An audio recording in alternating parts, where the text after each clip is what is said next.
새벽 3시 잠에서 깨 화장실에 가려다 남편이 침실에 없는 것을 발견했습니다. 이상한 낌새의 시어머니 방문에 귀를 기울였고 시어머니와 남편의 대화를 듣고 온몸이 얼어붙었습니다. 저는 조용히 엄마에게 전화를 걸었고 엄마가 알려준 대로 행동한 덕분에 최악의 상황을 피할 수 있었습니다. 엄마, 정말 고마워요. 제 이름은 김수진, 올해 27살입니다. 남편 박민준과 결혼한 지 이제 막 1년이 되었습니다. 저희는 엄마 회사 동료의 소개로 만나게 되었습니다. 박민준은 말수가 적고 참 성실해 보였습니다. 만날 때마다 제 가방을 들어주었고 제가 고수를 못 먹는다는 사소한 것까지 기억해 주었죠. 엄마는 이런 듬직한 남자가 믿을 만하다고 하셨습니다. 그렇게 반년 정도 교제한 후 저희는 혼인신고를 했습니다. 결혼 후 저희는 민준 씨의 어머니, 즉 시어머니와 함께 살았습니다. 시어머니는 기가 센 분이셔서 집안의 모든 일은 시어머니의 뜻대로 결정되었습니다. 저는 괜히 마찰을 일으키고 싶지 않아 웬만한 일은 그냥 따랐습니다. 저는 결혼 전에 5년간 직장 생활을 하며 모은 돈으로 작은 오피스텔을 하나 장만했습니다. 등기부등본에도 제 이름만 올라가 있는 명백한 제 재산이었죠. 결혼할 때 민준 씨에게 이 집은 제 혼전 재산이라고 분명히 말했습니다. 그는 그때 당신 집인 거 알아. 내가 넌 볼 생각 없어라고 말했었죠. 그날 밤 저는 잠을 설쳤습니다. 몸이 왠지 찌뿌둥했죠. 새벽 3시쯤 도저히 참을 수 없어 화장실에 가려고 일어났습니다. 옆에서 자는 민준 씨가 깰까봐 조심스럽게 이불을 걷었는데 손을 뻗어 더듬어 보니 옆자리가 텅 비어 있었습니다. 순간 심장이 덜컥 내려앉았습니다. 이렇게 늦은 시간에 어딜 간 거지? 거실에 물 마시러 갔나?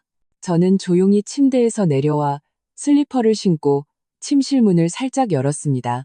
거실은 불이 꺼져 캄캄했고 창밖에서 들어오는 가로등 불빛만이 희미하게 비치고 있었습니다. 거실에 놓인 물컵을 만져보니 차가웠습니다. 여기서 물을 마신 것 같지는 않았습니다. 주방 쪽을 보니 주방 문도 닫혀 있고 아무런 소리도 들리지 않았습니다. 그때부터 마음이 불안해지기 시작했습니다. 이렇게 늦은 시간에 남편은 침실에도 거실에도 주방에도 없었습니다. 대체 어디로 간 걸까요? 설마 외출한 걸까요? 나가면서 왜 저에게 한마디도 하지 않았을까요? 거실 한가운데 서서 어쩔 줄 몰라 하고 있을 때 복도 끝에서 희미하게 말소리가 들려왔습니다. 마치 시어머니 방에서 나는 소리 같았습니다. 시어머니 방은 복도 가장 안쪽에 있는데 평소 일찍 주무시고 잠기도 발가작은 소리에도 금방 깨시는 분입니다.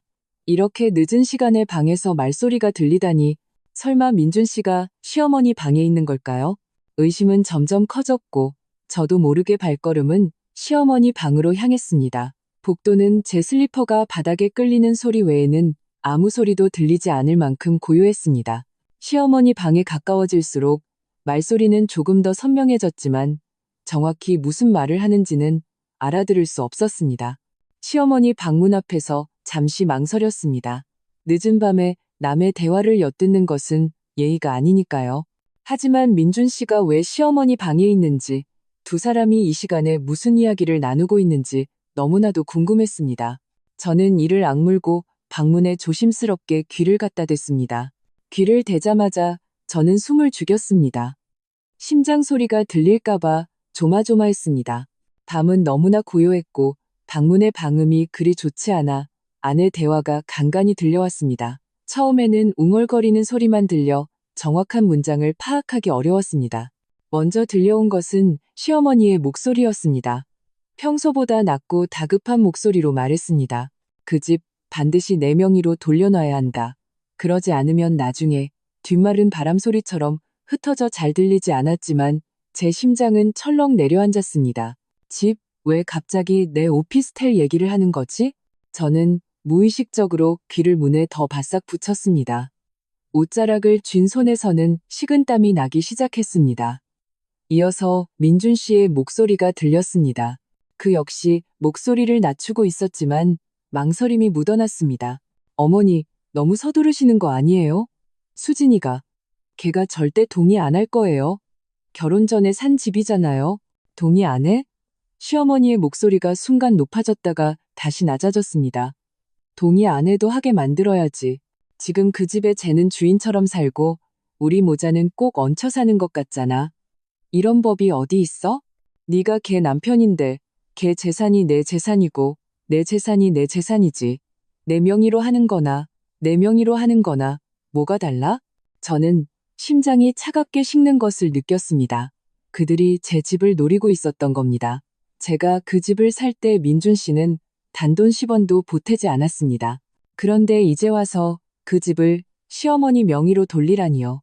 이건 너무하지 않습니까? 저는 끓어오르는 분노를 억누르며 계속 엿들었습니다. 민준 씨가 다시 말했습니다. 그래도 수진이 겉보기엔 유순해 보여도 속은 강단 있는 애예요. 이 얘기 꺼내면 저랑 엄청 싸울 거예요. 싸워? 감히 너랑 싸워? 시어머니가 코웃음을 쳤습니다. 싸우려고 하면 네가 더 크게 소리쳐. 불효막심한 며느리라고 남편도 시어머니도 안중에 없다고 몰아붙여. 우리가 걔를 며느리로 들인 게 상전으로 모시려고 한 줄 알아? 정 안 되면 시어머니는 거기서 말을 끊고 잠시 뜸을 들였습니다. 그리고 목소리를 더 낮췄습니다. 저는 몸 전체를 문에 밀착해야 겨우 들을 수 있었습니다. 정 안 되면 사고를 좀 당하게 하는 수밖에. 그러면 그 집은 자연히 우리 것이 되지 않겠니? 사고를 좀 당하게. 그 몇 마디가 비수처럼 제 귀에 꽂혔습니다. 저는 온몸을 부들부들 떨며 겨우 서 있었습니다. 제 귀를 의심했습니다. 시어머니가 어떻게 저런 끔찍한 말을 할 수 있을까요? 민준 씨는 동의할까? 저는 심장이 터질 듯이 뛰는 것을 느끼며 문틈에 모든 신경을 집중했습니다. 한참의 침묵 끝에 민준 씨의 목소리가 들렸습니다. 그의 목소리는 떨리고 있었지만 명확한 거절의 의사는 없었습니다. 어머니, 그건 너무 위험하지 않을까요? 만약에 누가 알게 되면. 뭘 알아? 시어머니의 목소리는 더욱 악랄해졌습니다. 그냥 자기가 부주의해서 사고가 난 거라고 하면 돼. 누가 우리를 의심하겠어? 네가 앞으로 편안하게 살고 싶으면 내 말대로 해. 그 집만 손에 넣으면 우리가 어떻게 살든 무슨 상관이야. 지금처럼 개 눈치 보며 사는 것보다야 훨씬 낫지. 그 뒤의 말은 더 이상 들리지 않았습니다. 제 머릿속에는 사고를 당하게, 집은 우리 것이라는 말만 맴돌았습니다. 온몸이 얼음장처럼 차가워지며 마치 깊은 얼음굴에 빠진 것 같았습니다. 제가 진심을 다해 대했던 남편과 시어머니가 제 집 하나 때문에 이렇게까지 악독한 계획을 세울 줄은 꿈에도 몰랐습니다. 더 이상 듣고 있을 수가 없었습니다. 당장이라도 문을 박차고 들어가 따져 묻고 싶었지만 그랬다가는 제가 엿듣고 있다는 사실을 들킬까봐 두려웠습니다.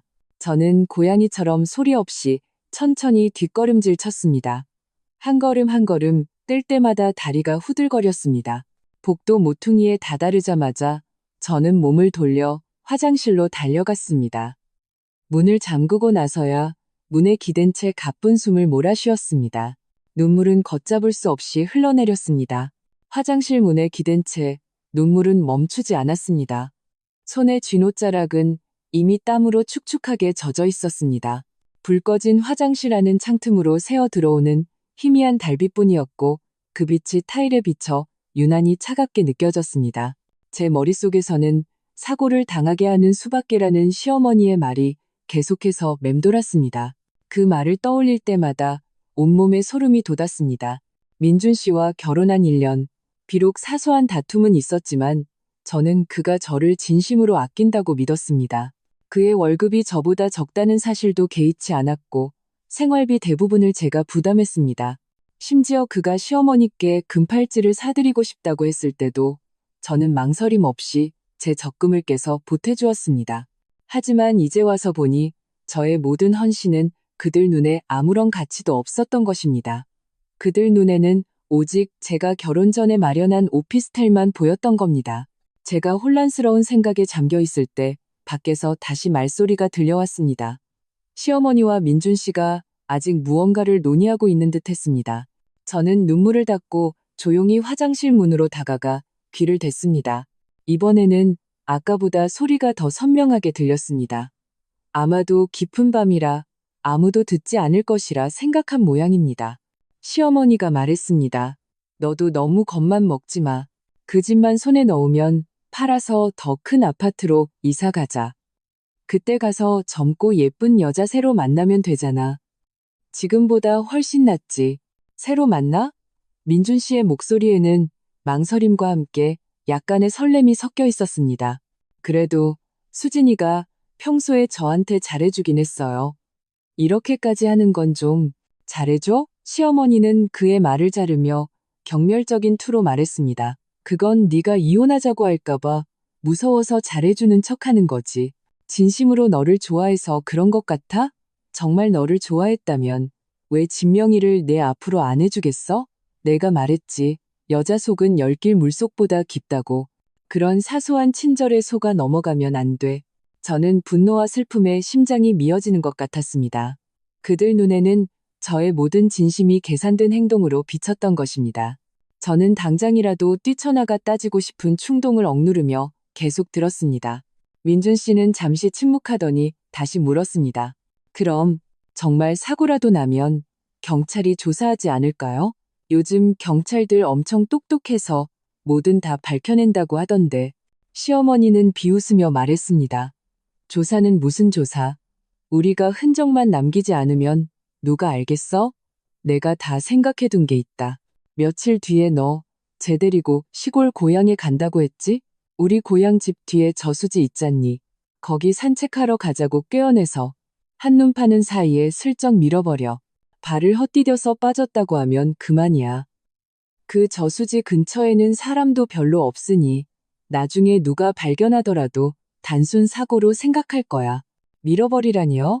민준 씨의 목소리가 순간 높아졌다가 다시 낮아졌습니다. 어머니, 그건 살인이잖아요. 만약 들키면 저는 끝장이에요. 살인은 무슨, 시어머니의 목소리는 날카로워졌습니다. 그건 사고야, 사고. 네가 밀었다는 걸 누가 증명할 건데? 그때 내가 옆에서 네가 말한 대로 증언해주면 경찰도 어쩔 수 없어. 생각해봐. 그 집 팔아서 생긴 돈으로 평생 걱정 없이 살 수 있는데 이 정도 위험이 대수겠니? 저는 그 말을 듣고 다리에 힘이 풀려 주저앉을 뻔했습니다. 그들은 이미 모든 계획을 세워두었던 것입니다. 어디서 어떻게 손을 쓸지까지 말입니다. 저는 바보같이 며칠 뒤에 민준 씨와 함께 시골 고향에 가기로 한 약속을 철석같이 믿고 있었습니다.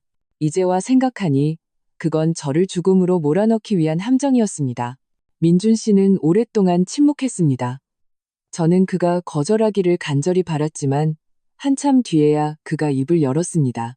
그럼 정말 그렇게 되면 어머니가 꼭 도와주셔야 해요. 저 혼자 뒤집어쓰게 하면 안 돼요. 시어머니는 서둘러 말했습니다. 걱정 마라. 내가 내 어미인데 누굴 돕겠니? 내가 꼭 내 편에서 증언해 줄게.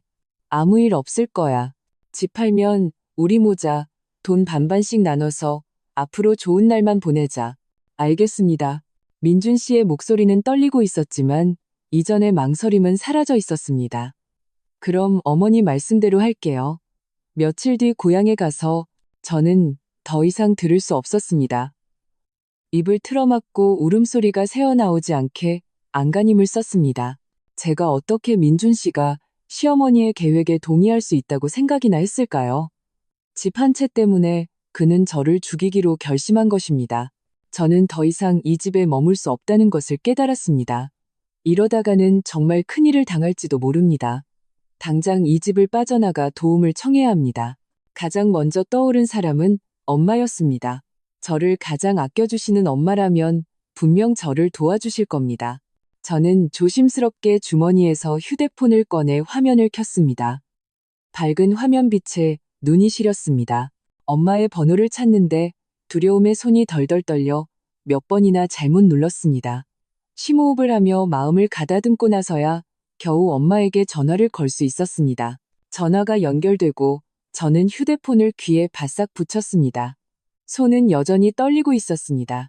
고요한 밤에 통화 연결음인 뚜뚜 소리가 유난히 크게 들렸습니다. 밖에 시어머니와 민준 씨에게 들릴까봐 저는 입을 틀어막고 숨소리조차 조심스럽게 내쉬었습니다. 신호음이 3번쯤 울렸을 때 드디어 전화가 연결되었습니다. 막 잠에서 깬 듯한 엄마의 잠긴 목소리가 들렸습니다. 수진아, 이렇게 늦게 웬일이니? 무슨 일 있어? 익숙한 엄마의 목소리를 듣자 저는 더 이상 참지 못하고 눈물을 터뜨렸습니다. 목이 메어왔지만 큰 소리로 울 수는 없었습니다. 엄마, 나 좀 살려줘. 민준 씨랑 시어머니가 나를 해치려고 해. 졸음기 가득했던 엄마의 목소리가 순식간에 또렷해졌습니다. 다급한 목소리로 물으셨습니다. 수진아, 진정하고 천천히 말해봐. 무슨 일이야? 그 사람들이 어떻게 너를 해치려고 하는데? 너 지금 안전한 거니?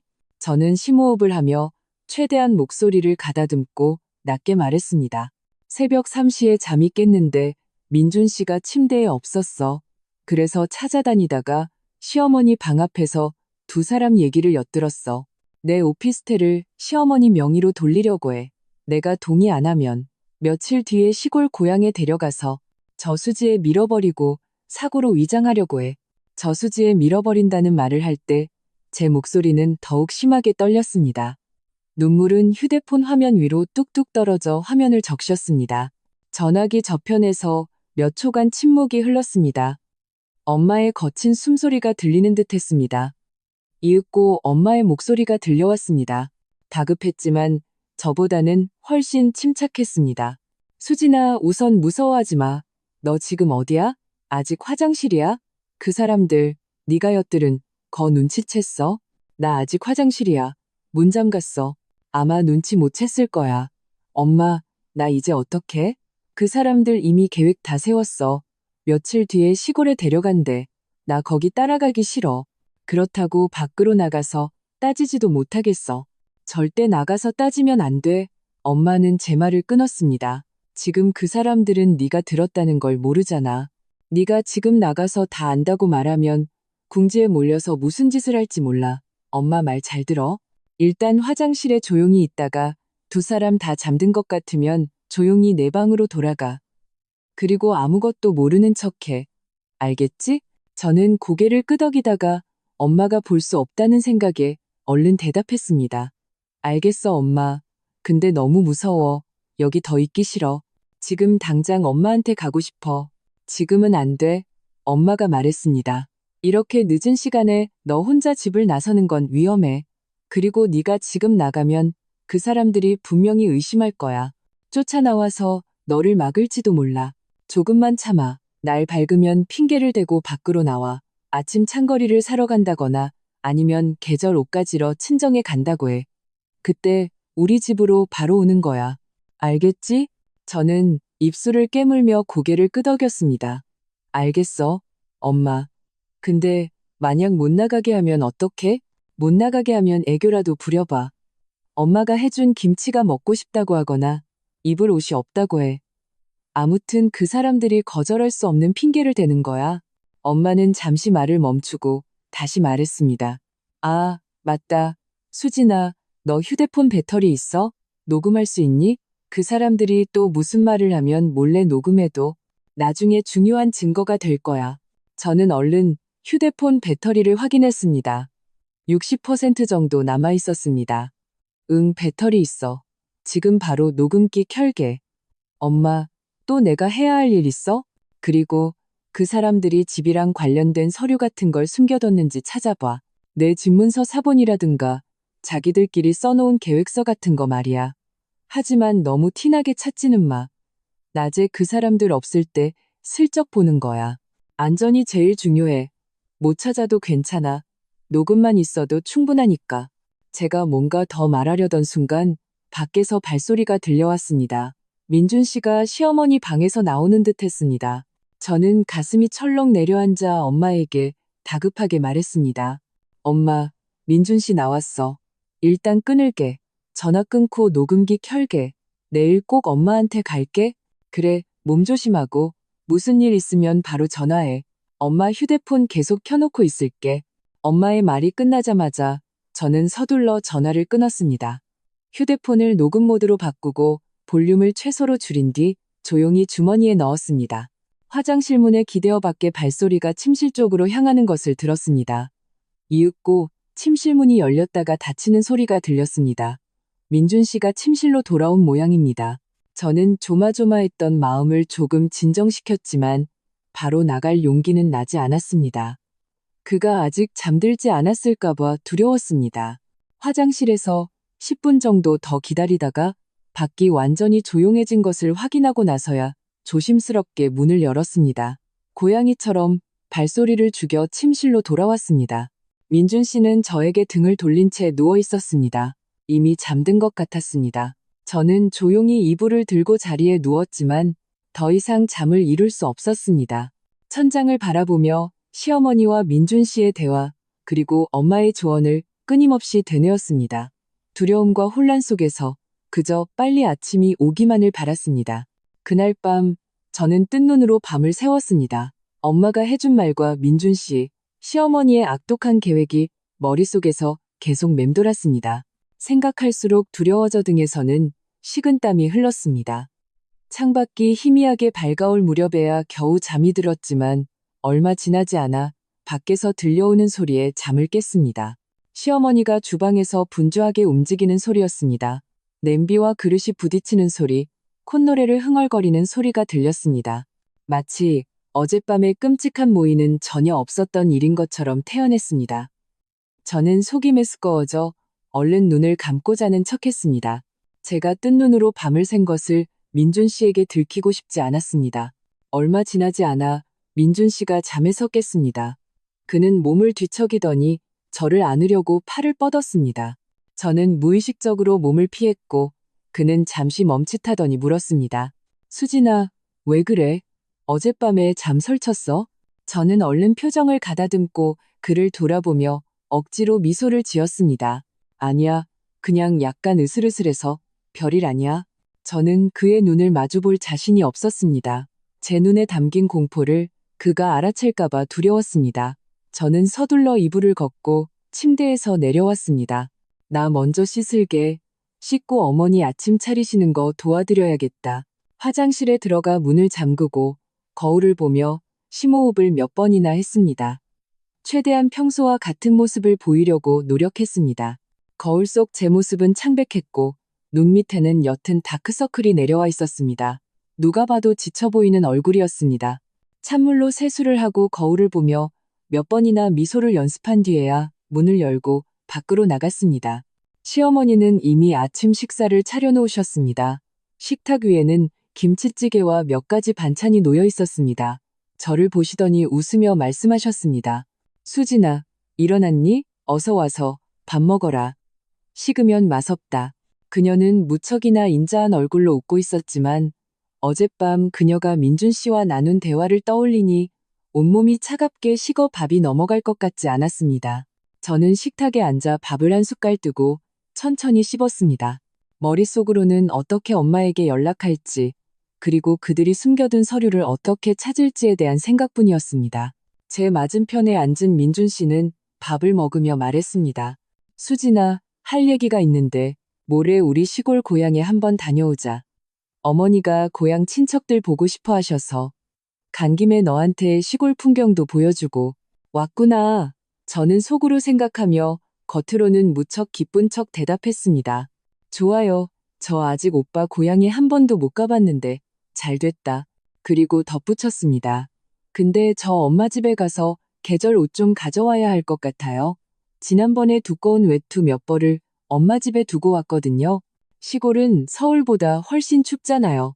저는 일부러 그들의 반응을 떠보기 위해 이렇게 말했습니다. 시어머니는 아니나 다를까 즉시 말했습니다. 그렇게 번거롭게 할 거 없어. 그냥 내 옷 입으면 되지. 내 옷 너한테 맞을 거야. 역시나 제가 친정에 가는 것을 원치 않는 눈치였습니다. 제가 그대로 돌아오지 않을까봐 걱정하는 거겠죠. 저는 이미 예상했던 반응이라 일부러 시무룩한 표정을 지으며 말했습니다. 어머니 옷은 저한테 안 맞을 거예요. 제 옷 입는 게 편해요. 그리고 저 엄마 못 뵌 지도 꽤 됐는데 잠깐 얼굴만 뵙고 옷만 가지고 금방 올게요.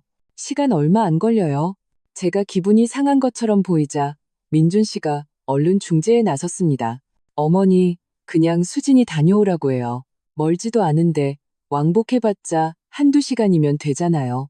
아마 저를 안심시키기 위해 더 이상 반대하지 않는 것 같았습니다.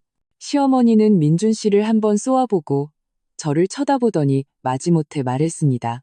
알겠다. 그럼 다녀오렴. 대신 너무 오래 있지는 말고 일찍 돌아와야 한다. 저는 속으로 안도의 한숨을 내쉬며 얼른 대답했습니다. 네, 어머니, 금방 다녀올게요. 아침 식사를 마친 후 저는 방을 정리하는 척하며 주머니에 휴대폰을 챙겨 베란다로 나갔습니다. 엄마에게 몰래 카톡을 보냈습니다. 방금 민준 씨와 시어머니가 나눈 대화 내용을 전하고 모레 시골에 가게 되었다고 앞으로 어떻게 해야 할지 물었습니다. 몇 분 뒤 엄마에게서 답장이 왔습니다. 일단 알겠다고 해. 의심 사지 않게? 그리고 오늘 바로 우리 집으로 와. 내일 말고 이따가 마트 간다고 하고 가는 길에 옷 가지러 들른다고 해. 그리고 바로 우리 집으로 와서 돌아가지 마. 집에 오면 같이 대책을 세워보자. 그리고 기회 되면 서재나 그 사람들 방에 내 집문서 사본 같은 게 있는지 찾아봐. 혹시 계획서 같은 걸 써뒀을 수도 있어. 단, 절대 들키지 않게 조심해야 해. 저는 알겠어라고 답장을 보내고 휴대폰을 주머니에 넣었습니다. 베란다를 나와 시어머니 설거지를 돕는 척 주방으로 갔습니다. 시어머니는 거실에서 TV를 보고 계셨고 저는 설거지를 하며 거실의 동태를 살폈습니다. 어떻게 하면 그들의 방을 뒤져볼 수 있을지 궁리했습니다. 설거지를 마치고 보니 시어머니는 여전히 TV에 집중하고 있었고 민준 씨는 서재에서 통화 중이었습니다. 아마 거래처와 업무 통화를 하는 듯했습니다. 저는 이때가 기회라고 생각했습니다. 서재에 그들이 숨겨둔 서류가 있을지도 모릅니다. 저는 물을 한 잔 따라 들고 민준 씨에게 물을 가져다 주는 척 서재로 들어갔습니다. 제가 들어서는 것을 본 민준 씨는 네, 그럼 그렇게 하죠. 라고 말하며 전화를 끊었습니다. 저는 그에게 물컵을 건네며 웃으며 말했습니다. 통화 길어지는 것 같아서 물 좀 마셔. 그는 물컵을 받아들며 고마워라고 말하고는 다시 컴퓨터 모니터에 시선을 고정했습니다. 저는 그의 옆에 서서 일하는 척하는 그를 지켜보는 척하며 몰래 서재 안을 훑어보았습니다. 책장에는 많은 책과 서류철이 꽂혀 있었고 책상 위에도 자료들이 쌓여 있었습니다. 저 책장이나 서랍 안에 집문서를 숨겨뒀을까? 제가 서랍을 열어보려고 손을 뻗으려는 순간 거실에서 시어머니가 소리쳤습니다. 수진아, 어디 있니? 이리 와서 이 TV 좀 받아오. 갑자기 소리가 안 나온다. 저는 가슴이 철렁 내려앉아 얼른 네, 가요. 라고 대답했습니다. 그리고 민준 씨에게 어머니 TV 좀 봐드리고 올게요. 일 보세요 라고 말하고는 서둘러 서재를 빠져나왔습니다. 그들에게 무언가를 찾으려 했다는 사실을 들킬까봐 두려웠습니다. 시어머니의 TV를 고쳐드리고 나니 마음이 조급해졌습니다. 언제쯤 그들이 숨긴 자료를 찾을 수 있을지 막막했습니다. 그때 휴대폰이 진동했습니다. 엄마에게서 온 카톡이었습니다. 조급해하지 마. 못 찾아도 괜찮아. 녹음 파일만 있어도 충분해. 일단 빨리 빠져나올 궁리부터 해. 거기 오래 있는 건 위험해. 저는 엄마의 메시지를 보고 마음을 조금 진정시켰습니다.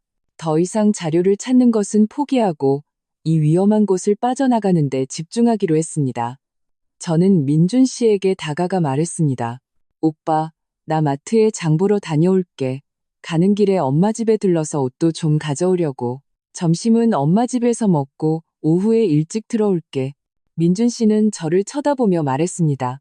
그래, 조심해서 다녀와. 그리고 일찍 들어와. 시어머니도 별다른 반대를 하지 않고 물건 너무 많이 사서 무겁게 들고 오지 말라고만 했습니다. 저는 알겠다고 대답하고 가방을 챙겨 서둘러 밖으로 나섰습니다. 집 문을 나서는 순간 마음을 짓누르던 커다란 돌덩이가 사라지는 기분이었습니다. 발걸음도 한결 가벼워졌습니다. 아파트 단지를 벗어나고 나서야 저는 비로소 긴장을 풀 수 있었습니다. 발걸음은 점점 빨라졌습니다. 길가의 분식집에서는 김이 모락모락 피어오르고 있었고 이른 아침부터 사람들이 줄을 서서 아침을 사고 있었습니다. 이 평범한 풍경을 보니 마치 다른 세상에 온 것 같았습니다. 불과 몇 시간 전만 해도 저는 치밀하게 계획된 함정 속에 있었고 제 곁의 가족은 제 집을 빼앗고 제 목숨을 해치려 하고 있었습니다. 저는 길가로 나가 엄마 집으로 가는 택시를 잡으려고 했습니다. 차를 기다리는 동안 휴대폰이 진동했습니다. 민준 씨에게서 온 카톡이었습니다. 수진아, 마트 도착했어? 오는 길에 계란 좀 사와. 집에 계란이 다 떨어졌네. 저는 이 메시지를 보고 속으로 코웃음을 쳤습니다. 그는 여전히 제게 관심 있는 척, 제가 빨리 돌아오기를 바라는 척하고 있었습니다. 하지만 저는 이미 그들의 음모를 모두 알고 있었습니다. 저는 답장하지 않고 휴대폰을 무음으로 바꾼 뒤 가방에 넣어버렸습니다. 그에게서 또 전화가 오면 제가 감정을 조절하지 못하고 무언가 실수를 할까봐 두려웠습니다. 곧 택시 한 대가 제 앞에 멈춰 섰습니다. 저는 차에 올라타 엄마 집 주소를 말하고 좌석에 기대 눈을 감았습니다. 머릿속에서는 어젯밤 녹음했던 대화 내용이 떠올랐습니다. 녹음이 선명하게 되었는지 중요한 내용이 빠지지는 않았는지 확인해야 했습니다. 저는 가방에서 몰래 휴대폰을 꺼내 이어폰을 꽂고 볼륨을 최소로 줄인 뒤 녹음 파일을 재생했습니다. 녹음된 시어머니와 민준 씨의 목소리는 매우 선명했습니다. 진명이를 이전하는 이야기부터 시골 저수지에서 사고를 위장하려는 계획까지 모든 대화가 고스란히 담겨 있었습니다. 밀어서 사고인 척하자는 대목을 들을 때는 여전히 온몸이 떨리고 눈물이 핑 돌았습니다. 하지만 이번에는 이전처럼 두려움만 느끼지는 않았습니다. 마음속 깊은 곳에서 분노가 치밀어 올랐습니다. 그들이 대체 무슨 자격으로 저에게 이런 짓을 할 수 있단 말입니까? 저는 반드시 그들이 대가를 치르게 하리라 다짐했습니다. 녹음 파일을 확인한 후 저는 휴대폰을 다시 가방에 넣었습니다. 이 녹음 파일이 있으니 마음이 한결 놓였습니다. 나중에 그들이 발뺌하더라도 저에게는 확실한 증거가 있었습니다. 택시는 금세 엄마가 사는 아파트 단지 입구에 도착했습니다. 저는 택시비를 내고 엄마 집으로 빠르게 걸어갔습니다. 동입구에 다다르자 엄마가 저를 기다리고 서 있는 모습이 보였습니다. 외투를 걸치고 계셨는데 머리는 아직 다 빗지 못하신 듯했고 눈에는 걱정이 가득했습니다. 저를 보자마자 달려와 제 손을 잡으며 물으셨습니다. 수진아, 이제야 왔구나. 괜찮아? 그 사람들 아무것도 눈치 못 챘지? 저는 고개를 저으며 엄마 품에 안겨 참았던 울음을 터뜨렸습니다. 엄마, 괜찮아. 녹음 파일도 가져왔어. 그 사람들 대화 다 녹음됐어. 엄마는 제 등을 토닥이며 위로해 주셨습니다. 그래, 괜찮으면 됐다. 엄마 집에 왔으니 이제 안전해. 무서워하지 마. 집에 들어서자 엄마는 제게 따뜻한 물을 한 잔 주며 소파에 앉혔습니다. 그리고 제 옆에 앉아 물으셨습니다. 녹음은 선명하게 됐니? 다른 증거는? 그 사람들이 숨겨둔 집문서 같은 건 못 찾았어? 저는 따뜻한 물을 한 모금 마시니 몸이 조금 풀리는 것 같았습니다. 녹음은 아주 선명해. 모든 대화가 다 녹음됐어. 집문서는 못 찾았어. 서재를 뒤져보려고 했는데 시어머니가 TV 고쳐달라고 부르시는 바람에 못했어. 근데 엄마가 녹음만 있어도 충분하다고 했잖아. 맞지? 엄마는 고개를 끄덕였습니다. 응, 녹음만 있어도 충분해. 하지만 만약을 위해서 다른 증거도 더 모아두면 좋지. 예를 들어 네가 민준이랑 대화하는 척하면서 유도 질문을 해서 다시 녹음하는 거야. 그러면 증거가 더 확실해지겠지. 그리고 네 지문서는 꼭 잘 챙겨야 한다. 그 사람들 손에 넘어가면 안 돼. 저는 얼른 대답했습니다. 집문서는 제 회사 사무실 서랍에 넣어뒀어요. 그 사람들이 가져갈 일은 없을 거예요. 아, 맞다. 엄마. 민준 씨가 모래시골 고향에 같이 가자고 했어. 나 어떡해? 당연히 못 가겠는데 안 간다고 하면 그 사람들이 의심하고 나를 찾아올지도 몰라. 엄마는 잠시 생각하더니 말씀하셨습니다.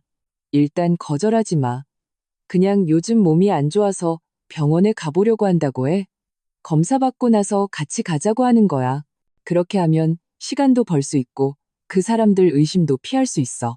그 사이에 우리는 변호사를 찾아가서 법적으로 어떻게 너를 보호할 수 있을지 상담받는 거야. 이혼 준비도 해야 하고. 저는 엄마의 방법이 아주 좋다고 생각하며 얼른 말했습니다. 응, 엄마 말대로 할게. 그럼 변호사는 언제 만나러 가? 내일 당장 가자. 엄마가 말했습니다. 내가 어제 알아봤는데 우리 아파트 근처에 평판 좋은 법률 사무소가 하나 있더라. 이혼 전문이래. 내일 같이 가서 변호사한테 녹음 파일 들려주고 어떻게 해야 할지 조언을 구하자. 바로 그때 제 휴대폰이 다시 진동했습니다. 민준 씨에게서 온 전화였습니다. 저는 가슴이 철렁 내려앉아 엄마를 쳐다보며 어쩔 줄 몰라 했습니다. 엄마가 말했습니다. 받아. 평소처럼 아무렇지 않게 통화에 티내면 안 돼. 언제 돌아오냐고 물으면 여기 좀 더 있다가 늦게 간다고 해. 저는 심호흡을 하고 전화를 받았습니다. 최대한 평소와 같은 목소리를 내려고 노력했습니다. 여보세요? 오빠, 왜? 민준 씨가 전화기 너머로 물었습니다. 수진아, 장모님 댁에 잘 도착했어? 언제쯤 올 거야?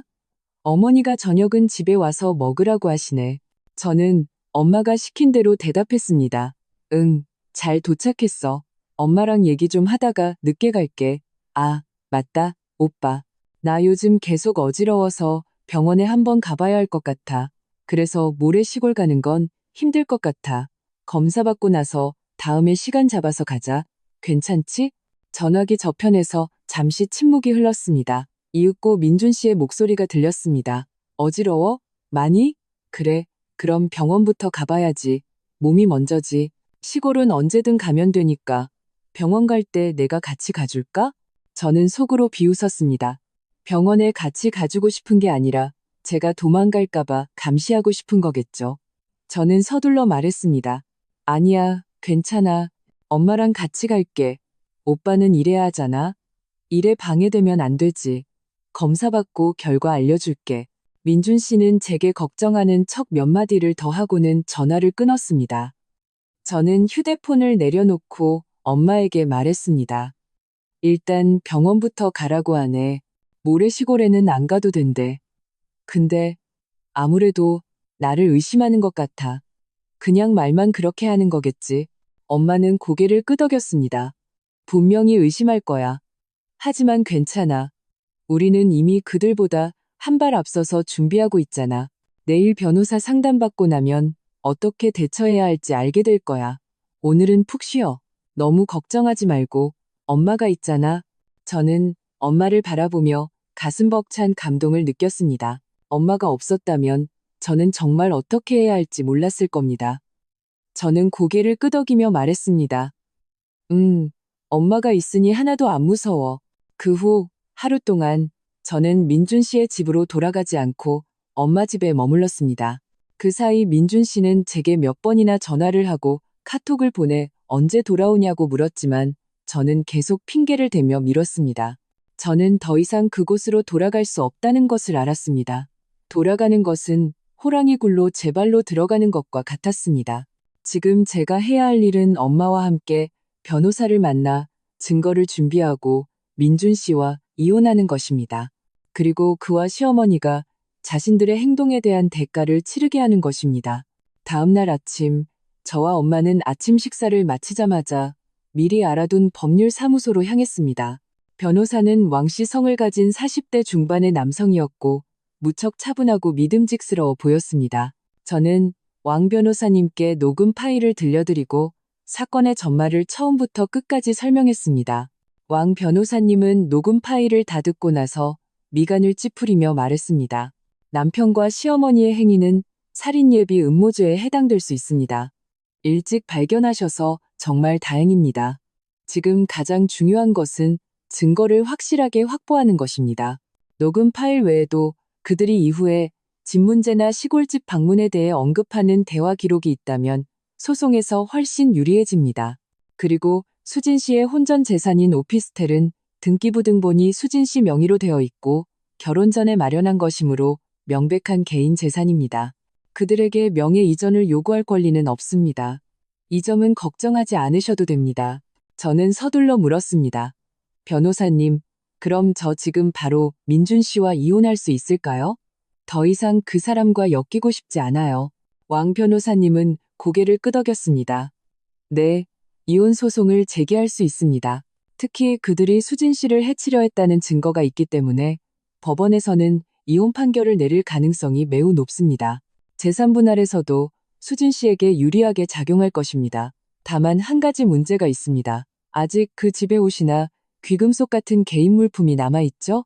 그걸 가져오지 않으면 그들이 그걸 빌미로 계속 수진 씨를 괴롭힐 수 있습니다. 엄마가 말을 받았습니다. 변호사님, 그럼 저희가 시간을 정해서 물건을 가지러 갈 때 다른 사람을 데리고 가서 그들이 함부로 행동하지 못하게 막을 수 있을까요? 왕 변호사님은 말했습니다. 가능합니다. 친척이나 친구 한두 명과 함께 가는 것이 좋습니다. 아니면 아예 경찰에 신변보호를 요청해서 경찰관과 동행하는 방법도 있습니다. 그게 가장 안전하죠. 그리고 가기 전에 상대방에게 명확하게 물건만 가지러 가는 것이라고 알리고 절대 언쟁을 벌여서는 안 됩니다. 갈등을 키울 필요는 없으니까요. 법률사무소에서 나온 후 저와 엄마는 상의 끝에 사촌 오빠에게 함께 가달라고 부탁하기로 했습니다. 사촌 오빠는 덩치도 크고 성격도 시원시원해서 그가 함께 있다면 민준 씨와 시어머니도 함부로 행동하지 못할 것이라고 생각했습니다. 저는 민준 씨에게 전화를 걸어 최대한 차분한 목소리로 말했습니다. 오빠, 나 오늘 집에 가서 옷이랑 귀금속 좀 챙겨오려고. 엄마랑 사촌 오빠랑 같이 갈게. 물건만 챙겨서 바로 나올 거니까 시간 많이 안 뺏을 거야. 민준 씨는 전화기 너머에서 잠시 머뭇거리더니 말했습니다. 그래? 알았어. 언제 올 건데? 집에서 기다리고 있을게. 그의 목소리는 평소와 다름없었지만 저는 그가 속으로 무언가 다른 생각을 하고 있다는 것을 알 수 있었습니다. 저는 오전 11시로 시간을 정하고 전화를 끊었습니다. 그리고 엄마와 사촌 오빠에게 상황을 설명했습니다. 사촌 오빠는 가슴을 치며 말했습니다. 수진아, 걱정 마. 내가 있는데 그 인간들이 너한테 어떻게 하겠어? 혹시라도 행패 부리면 내가 가만 안 둬. 오전 11시 정각, 우리 세 사람은 민준 씨의 집 앞에 도착했습니다. 저는 심호흡을 했지만 여전히 심장이 두근거렸습니다. 엄마는 제 손을 잡으며 작은 목소리로 말했습니다. 무서워하지 마. 엄마랑 오빠가 있잖아. 우리는 문을 두드렸습니다. 곧 문이 열렸고 민준 씨가 나타났습니다. 그는 우리 세 사람을 보고 잠시 놀란 듯 하더니 이내 웃으며 말했습니다. 장모님, 형님, 오셨어요? 어서 들어오세요. 시어머니도 거실에서 나와 얼굴에 억지 웃음을 지으며 말했습니다. 수진이 왔구나. 어서 들어와. 내가 물이라도 한 잔 줄게. 저는 그들의 가식적인 태도를 무시하고 단호하게 말했습니다. 됐어요. 저희는 물건만 챙겨서 바로 갈 거예요. 저는 곧장 침실로 향했고 엄마와 사촌 오빠가 제 뒤를 따랐습니다. 민준 씨와 시어머니도 따라 들어와 제가 혹시라도 중요한 물건을 가져갈까봐 감시하듯 쳐다봤습니다. 저는 옷장을 열고 제 옷을 챙기기 시작했습니다. 옷이 많지 않아 금방 정리할 수 있었습니다. 그리고 침대 옆 협탁 서랍을 열어 제 보석함을 꺼내려고 했습니다. 제가 손을 뻗는 순간 시어머니가 갑자기 말했습니다. 수진아, 너 어디 가려고 그러니? 옷을 이렇게 많이 챙기는 걸 보니 아주 안 돌아올 작정이구나? 저는 하던 동작을 멈추고 그녀를 돌아보며 차분하게 말했습니다. 당분간은 안 돌아올 거예요. 몸이 좀 나아지면 그때 생각해보죠. 민준 씨가 다급하게 말했습니다. 수진아, 무슨 일 있으면 우리끼리 잘 얘기해서 풀자. 나한테 화난 거 있으면 풀어. 우리 부부잖아. 문제는 같이 해결해야지. 저는 코웃음을 쳤습니다. 해결? 어떻게 해결하시게요? 저를 해결하고 제 집을 어머니 명의로 돌리시게요? 민준 씨와 시어머니의 얼굴이 순식간에 굳어졌습니다. 시어머니는 황급히 변명했습니다. 수진아, 그게 무슨 소리니? 우리가 언제 너를 해결하려고 했다고 그래? 네가 뭘 오해한 모양이구나. 오해라고요? 저는 가방에서 휴대폰을 꺼내 녹음 파일을 재생했습니다. 더 이상 연기하지 마세요. 그날 새벽 3시에 두 분이 방에서 나누신 대화 제가 전부 녹음했어요. 저를 저수지에 밀어서 사고로 위장하고 제 집을 차지하려고 하셨잖아요. 제가 모를 줄 아셨어요? 녹음 파일에서 그들의 목소리가 선명하게 흘러나오자 민준 씨와 시어머니의 얼굴은 점점 하얗게 질려갔고 온몸을 부들부들 떨기 시작했습니다. 민준 씨가 제 휴대폰을 빼앗으려고 달려들자 사촌 오빠가 그의 앞을 막아서며 말했습니다. 너 뭐 하는 짓이야? 대낮에 물건까지 뺏으려고 해. 사촌 오빠에게 가로막힌 민준 씨는 얼굴이 새빨개진 채 소리쳤습니다. 수진아, 내 말 좀 들어봐. 네가 생각하는 그런 게 아니야. 어머니가 시켜서 어쩔 수 없었어. 내 본심이 아니었다고. 그만하세요. 저는 그의 말을 끊었습니다. 스스로 동의했으면서 이제 와서 어머니 탓으로 돌리시게요? 늦었어요. 저는 이미 변호사 상담까지 마쳤어요. 두 분의 행위는 살인 예비 음모죄에 해당돼요. 제가 마음만 먹으면 지금 당장 경찰에 신고해서 두 분 다 잡아넣을 수 있어요. 시어머니는 그 말에 겁을 먹고 바닥에 주저앉아 울부짖기 시작했습니다. 수진아, 내가 잘못했다. 내가 민준이한테 그런 말 한 거 다 잘못했어. 제발 용서해다오. 경찰에만 신고하지 마. 다시는 안 그럴게. 저는 그들의 비참한 모습을 보며 조금도 동정심이 생기지 않았습니다. 용서요? 저를 해치려고 계획했을 때 오늘 같은 날이 올 거라고는 생각 못 하셨어요? 분명히 말씀드리지만 이혼은 무조건 할 거예요. 그리고 두 분은 자신들의 행동에 대한 대가를 반드시 치르게 될 겁니다. 저는 말을 마치고 챙겨둔 옷과 보석함을 들고 엄마와 사촌 오빠에게 말했습니다. 우리 가요. 민준 씨가 우리를 막아서려고 하자 사촌 오빠가 그를 쏘아보며 말했습니다. 한 번만 더 막아봐. 그땐 진짜 경찰 부를 줄 알아. 민준 씨는 겁을 먹고 한 걸음 물러섰습니다. 우리는 무사히 그 집을 빠져나왔습니다. 문을 닫는 순간 마음이 완전히 홀가분해졌습니다. 엄마는 제 손을 잡으며 말했습니다. 수진아, 이제 다 끝났어. 더 이상 그 사람들 때문에 무서워할 필요 없어.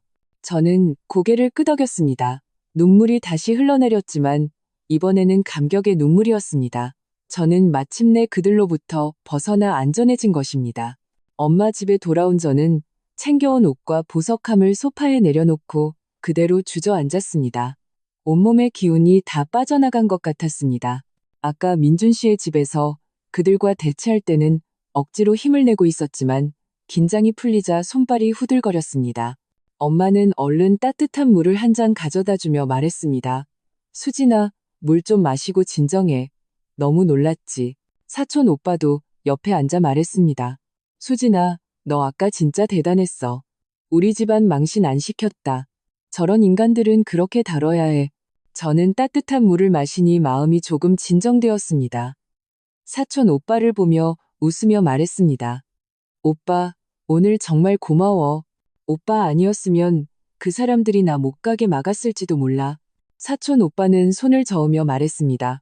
뭘 그런 걸 가지고, 우리 가족이잖아. 당연히 도와야지. 잠시 휴식을 취한 후 엄마가 말했습니다. 수진아, 이제 증거를 제대로 정리해야 해. 왕 변호사님이 증거를 확실하게 해두라고 했잖아. 녹음 파일이랑 카톡 대화 내용 다 정리해서 내일 다시 변호사 사무실에 가보자. 변호사님 보여드리고 이혼 소송 바로 진행해야 해. 너무 오래 끌면 안 돼. 저는 고개를 끄덕이고 가방에서 휴대폰을 꺼내 증거를 정리하기 시작했습니다. 먼저 그날 새벽에 녹음한 파일을 엄마 휴대폰에 복사하고 클라우드에도 업로드했습니다. 휴대폰이 고장나서 파일이 사라질까봐 걱정되었기 때문입니다. 그리고 민준 씨와 나눈 카톡 대화 내용도 그가 시골에 가자고 한 내용부터 제가 언제 돌아오냐고 묻는 내용까지 모두 캡처해서 하나의 파일로 정리했습니다. 증거 정리를 마친 후 엄마는 휴대폰을 들여다보며 분노를 감추지 못했습니다. 이 인간들 정말 악독하구나. 집 한 채 때문에 어떻게 이렇게 끔찍한 생각을 할 수가 있지? 네가 일찍 알아차려서 정말 다행이지. 안 그랬으면 우리 집안에 큰일 날 뻔했어. 엄마는 말을 하며 눈시울이 붉어졌습니다. 저는 얼른 엄마를 위로했습니다. 엄마, 이제 괜찮잖아. 나 이렇게 멀쩡하게 있잖아. 앞으로는 그 사람들이랑 엮일 일 없을 거야. 사촌 오빠도 옆에서 대화 내용을 보더니 말했습니다. 수진아, 걱정 마. 나중에 재판 열리면 내가 증인으로 서줄게. 나 오늘 현장에 있었고 그 사람들 반응도 다 봤잖아. 이것도 증거가 될 수 있을 거야. 저는 얼른 말했습니다. 고마워, 오빠. 오빠가 증언해주면 더 확실해질 거야. 다음 날 아침 우리 세 사람은 다시 법률사무소로 향했습니다. 왕 변호사님은 우리가 정리한 증거를 보고 고개를 끄덕였습니다. 증거가 아주 충분합니다. 녹음 파일도 선명하고 카톡 대화 내용도 그들의 계획을 뒷받침합니다. 사촌분의 증언도 큰 도움이 될 겁니다. 이 정도면 소송에서 이길 확률이 매우 높습니다. 그는 잠시 말을 멈추고 다시 말했습니다. 이제 이혼 소장을 준비하면 됩니다. 소장에 그들의 행위를 명시하여 법원에 이혼을 청구하고 동시에 수진 씨의 혼전 재산인 오피스텔이 개인 재산임을 확인받아 그들이 분할을 요구할 수 없도록 할 것입니다. 또한 그들의 살인 예비 음모 혐의는 비록 수진 씨가 일찍 발견하여 심각한 결과로 이어지지는 않았지만 경찰에 이 사실을 알려 조사를 받게 하여 그에 상응하는 처벌을 받도록 할 수 있습니다. 저는 서둘러 물었습니다. 변호사님, 그럼 경찰이 정말 수사에 착수할까요? 그 사람들은 어떤 처벌을 받게 되나요? 왕 변호사님은 말했습니다. 네, 수사에 착수할 겁니다. 다만 실제적인 피해가 발생하지 않았기 때문에 징역형까지는 가지 않을 수도 있습니다. 하지만 경고, 벌금, 심할 경우 구류와 같은 행정 처분을 받게 될 겁니다. 가장 중요한 것은 이 기록이 그들의 신용에 영향을 미쳐 앞으로 대출을 받거나 직장을 구할 때 불이익을 받게 될 것이라는 점입니다. 그것만으로도 충분한 징벌이 될 겁니다. 저는 고개를 끄덕였습니다.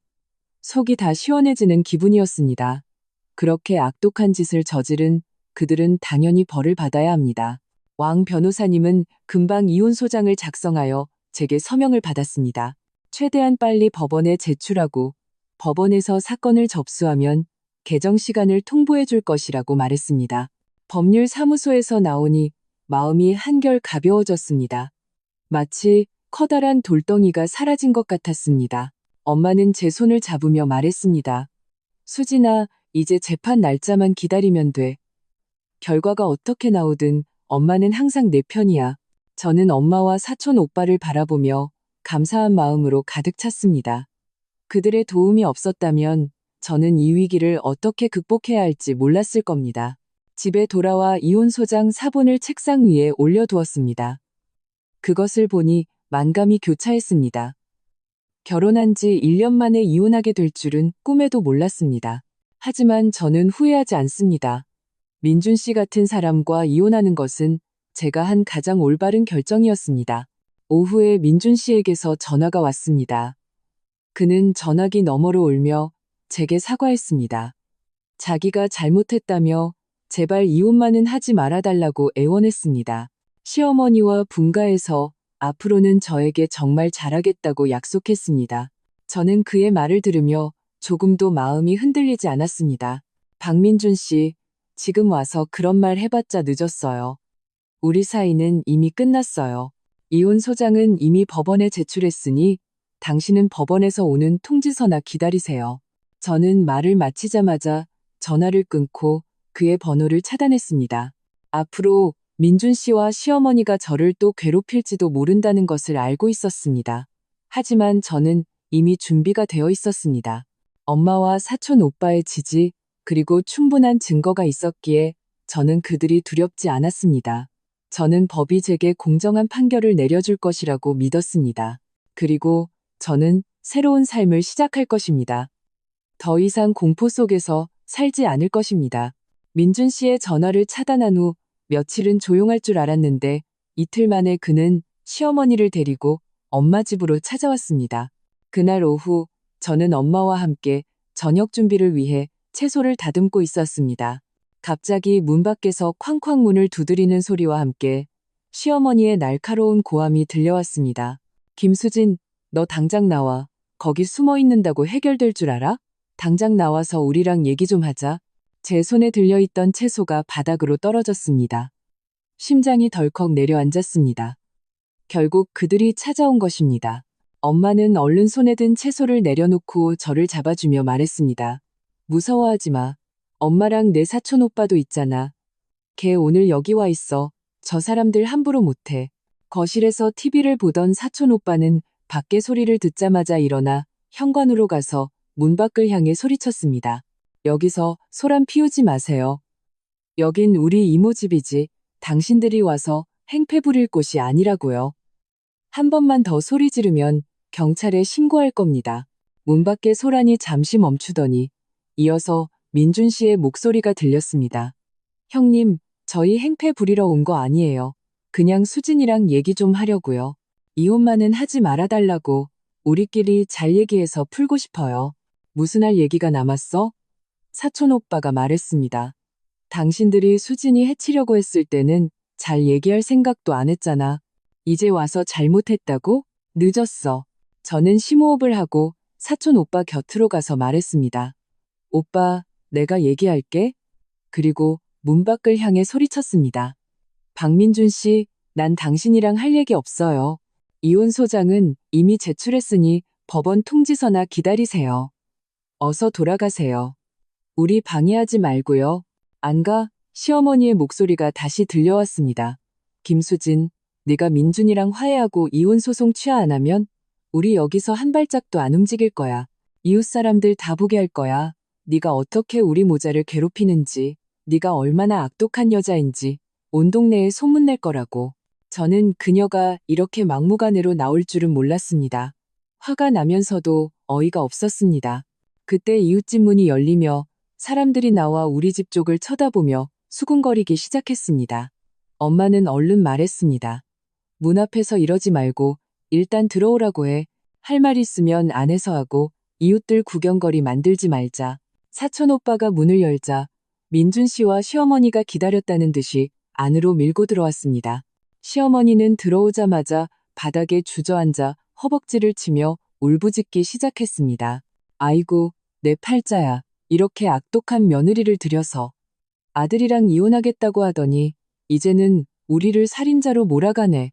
우리 모자는 이제 어떻게 살라고. 민준 씨는 옆에 서서 한숨을 쉬며 말했습니다. 수진아, 내가 잘못했어. 어머니 말만 듣고 그런 생각한 거 정말 미안해. 제발 한 번만 용서해주라. 우리 이혼하지 말고 앞으로 내가 정말 잘할게. 다시는 너랑 싸우지도 않을게. 저는 그들의 연극을 보며 조금도 동정심이 들지 않았습니다. 차갑게 말했습니다. 그만 연기하시죠. 재밌으세요? 방 안에서 저를 어떻게 해칠지 상의할 때는 오늘 같은 날이 올 줄 몰랐어요? 이제 와서 불쌍한 척 해봤자 늦었어요.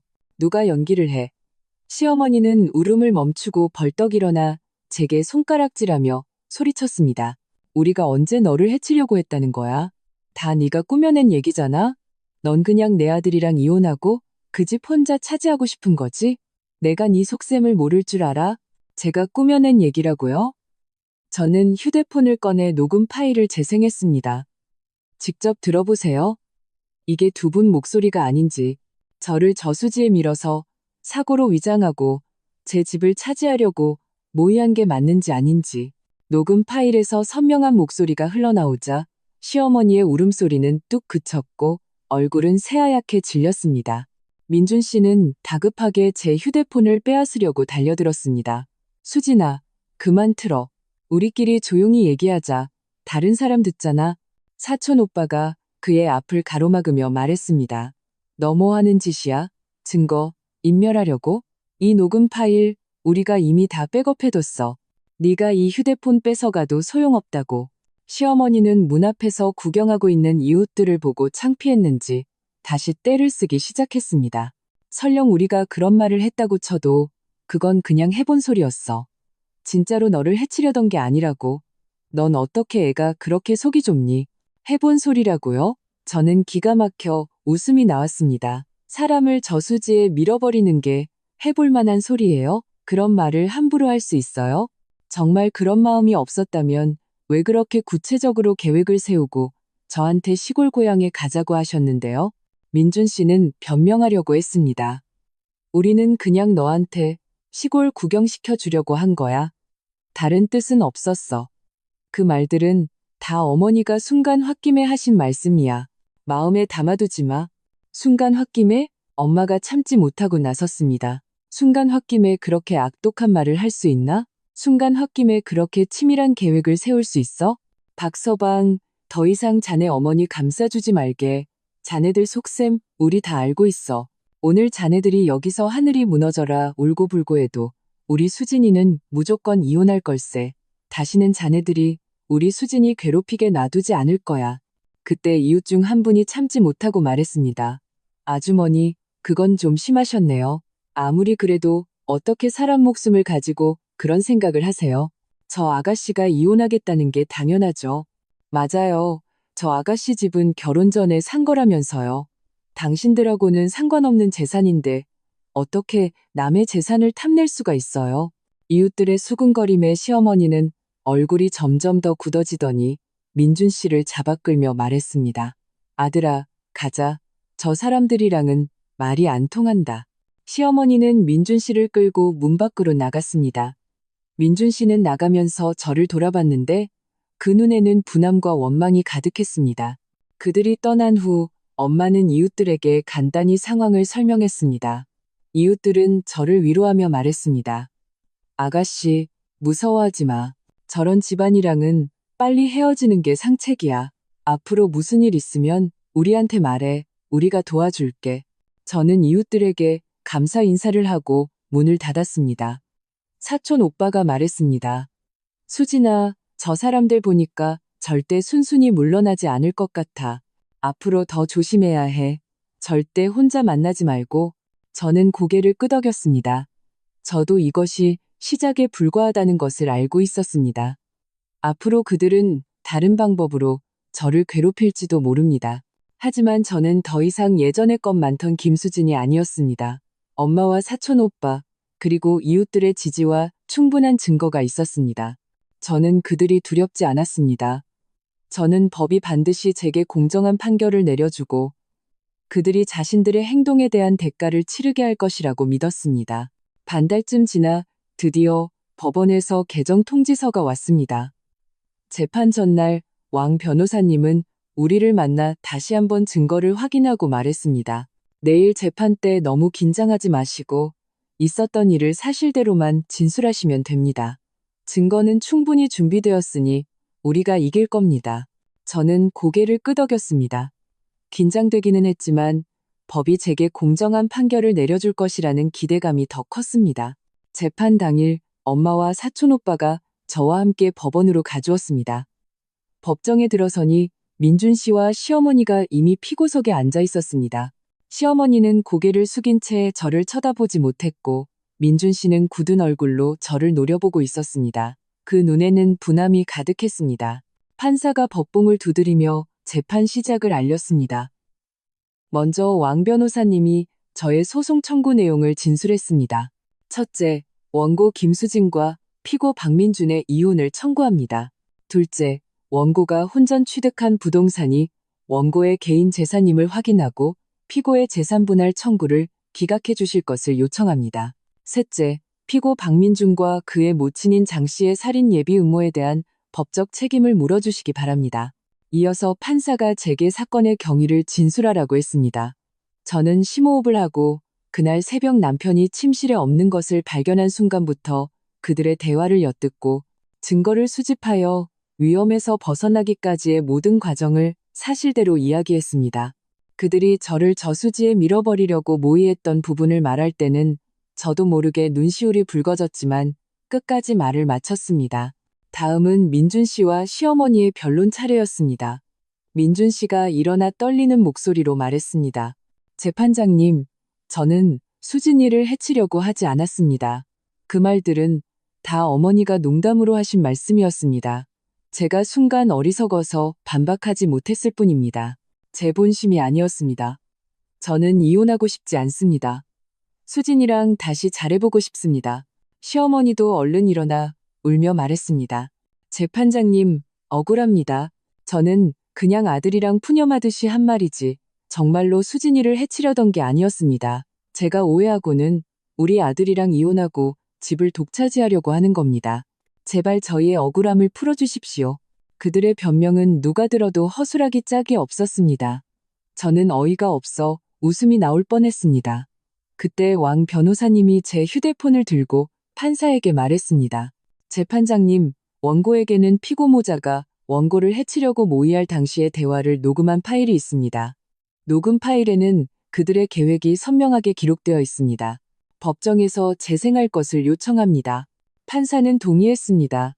녹음 파일이 법정에서 재생되었고 시어머니와 민준 씨의 목소리가 선명하게 울려 퍼졌습니다. 집 명의를 이전하려는 계획부터 저수지에서 사고를 위장하려는 계획까지 모든 대화가 마치 망치처럼 그들의 심장을 내리쳤습니다.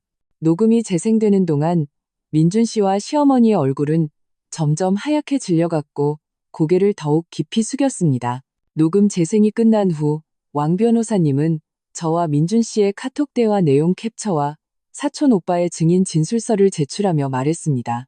이 증거들은 피고 모자가 원고에게 해를 가하려는 의도를 명백히 가지고 있었으며 이것이 결코 농담이 아니었음을 증명합니다. 또한 원고의 부동산은 혼전 취득한 것으로 매매 계약서와 대금 지급 증빙 자료가 모두 있으며 등기 부등본에도 원고의 이름만 기재되어 있는 명백한 개인 재산입니다. 피고는 재산 분할을 요구할 권리가 없습니다. 판사는 증거를 오랫동안 살펴본 후 민준 씨와 시어머니에게 물었습니다. 피고, 더 변론할 내용이 있습니까? 민준 씨와 시어머니는 고개를 숙인 채 아무 말도 하지 못했습니다. 시어머니는 작은 소리로 훌쩍이기까지 했지만 이번에는 아무도 그들을 동정하지 않았습니다. 마지막으로 판사가 법봉을 두드리며 판결을 선고했습니다. 첫째, 원고 김수진과 피고 박민준의 혼인관계는 파탄에 이르렀으며 피고에게 중대한 귀책 사유가 인정되므로 이혼을 허가한다.